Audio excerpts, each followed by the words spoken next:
Welcome back to the show. The audience needs to calm down just a little. You need to relax. You're a funny guy. They're still keyed up on what you did earlier. So I didn't do anything. Hey, pay attention to this next interview. I know you normally sleep, but pay attention. I do. All right. If you want a job, you might want to hook up with this guy afterward. All right. I do need a job. All right. My first guest tonight graduated from Marshall in 1980 with a political science degree. He then went on to American University to get a law degree and is currently the senior correspondent for CNN. Please welcome Joe Johns. Hello.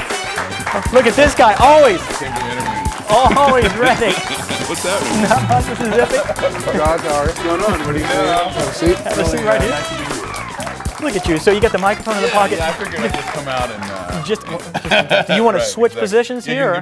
Give me a 10 count. No. Well, actually, here's the deal. He's leaving after the end of the semester. Will you want to fill in to a guest? Sure. Be a I'd love to. Psychic? He still heard us. Yeah, well, I can be pretty good. I work up my jokes. There you go. Well, that's pretty good, coming out with a microphone. So let's see here. You were the homecoming grand marshal. You played a part in the homecoming game last week. You've been interviewed by everyone that can get their hands on you, and now you're sitting on the set of Up Late. I think you've done it all. I finally made it. I think you've done it all. Yeah. You can write that off on your resume. Right. This is it. It's a good thing. Well, you know, I know a lot about the show. Oh, I don't believe that at all. I do. Who knows about the show? I do. I do. Now, if you go on my Facebook page, you'll see I'm a fan of your program. All right. I've been a fan of your program for a long time, in fact. Well, I want to check with Zippy, and he's going to log in right now and see what he says. Log in, but the problem is, nobody ever talks to me, and I'm like, I actually sent a message. What is up late at Marshall University? And nobody responded. Well, I don't think we have that position filled yet, so we're gonna check on that right after the show. I'm making some calls. So let's work the Facebook thing. Let's do it. It's like your audience, All right. Yeah. Well, that's the thing. Now, you are, like you said, you're connected with Marshall University. This isn't the first time you've been back. You're back and forth a lot, aren't you? I was back like 2 or 3 weeks ago. I came in for the West Virginia Broadcasters Hall of Fame, and I was also supposed to be here something like just a couple weekends ago for the Jaeger Scholars Board meeting. I didn't make it this year because it was the weekend before the national election, and there's just too much going on. So yeah, I get back 3 or 4 times a year. Sometimes I drive. You know, every now and then I'll fly in. Take your private jet and just hop over the hill. And right. Here at Tri-State. My private bicycle, actually. It's a really long ride. So I bet you've seen, like I said, you graduated in 1980. You've seen a lot of changes on the campus. Yeah. What do you think? It's amazing. All these beautiful new buildings. That library is just incredible. And you know, the football stadium wasn't here when I was here. We were still going to Fairfield when I was going to college. So it's pretty impressive.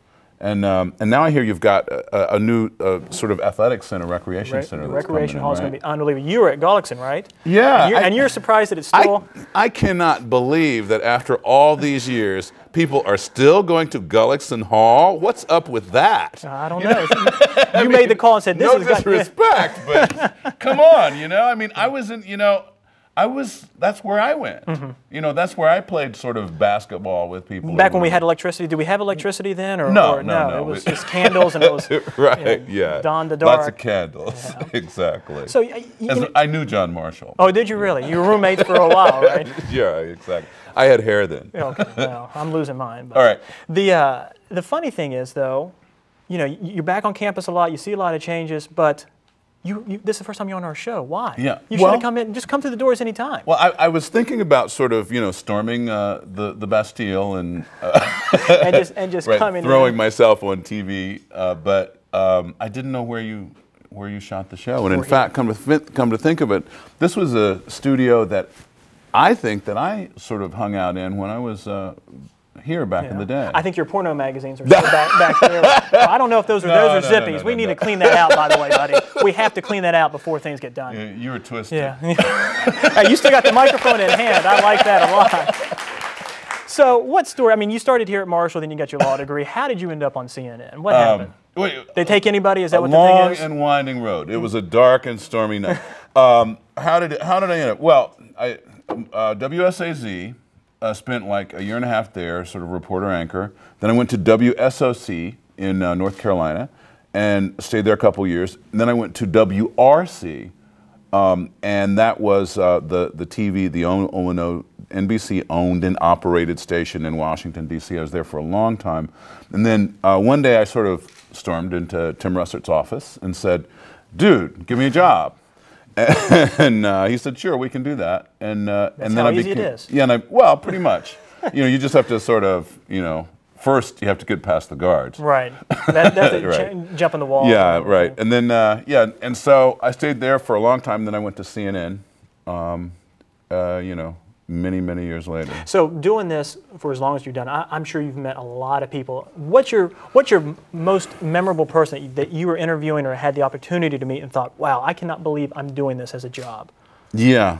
There probably, I'll just tell you recently. That's Okay. the easiest thing. And it wasn't really an interview, but the most interesting and different experience I've had over the past couple years was being one of the questioners at the South Carolina presidential debate for the Democrats. So it was me, Suzanne Malveaux, Wolf Blitzer, and Barack Obama, Hillary Clinton, and John Edwards, and it was 3-on-3.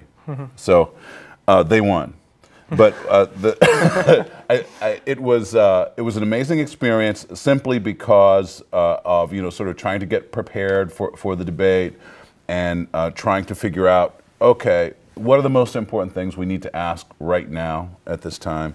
And it turned into a really lively, spirited debate, and it was sort of nerve-wracking for the idea that so many people would be watching and so on. So that was probably the most interesting thing recently.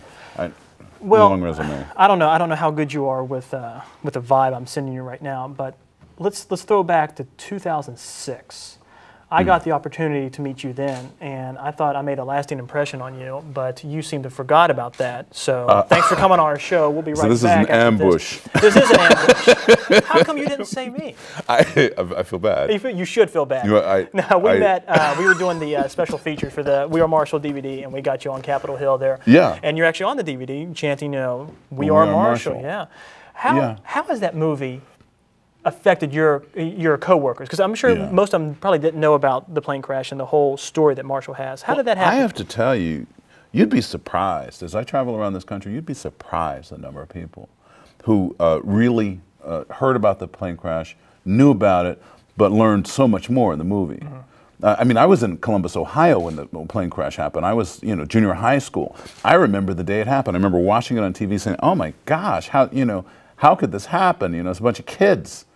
So a lot more people than you think knew about it, but the film has taken it to a completely different level, and it's made Marshall. It's put the name of Marshall University out there in a very positive way, because people, I think, associate this school now with picking yourself up and moving forward, and deciding that, we're just not going to lay down and quit here no matter what happens. So it's a very positive sort of reputation. We realized what a tragedy it was for this school and how long it took the school and the community to recover. But we're recovered. Yeah, we're recovered. And where we are today. Right, and the story that film tells, it really sort of catches people's imagination. Well, good deal. Well, maybe next time someone asks you, wow, who do you remember meeting? You'll just say, my name. From now on. Okay. From now on, I will always list you right up there, Bill Clinton, Hillary Clinton. Okay, and then that guy they guy, forced me right, on the show. Joe, thank you for coming on the show. Man. We appreciate it. We'll be right back right after this.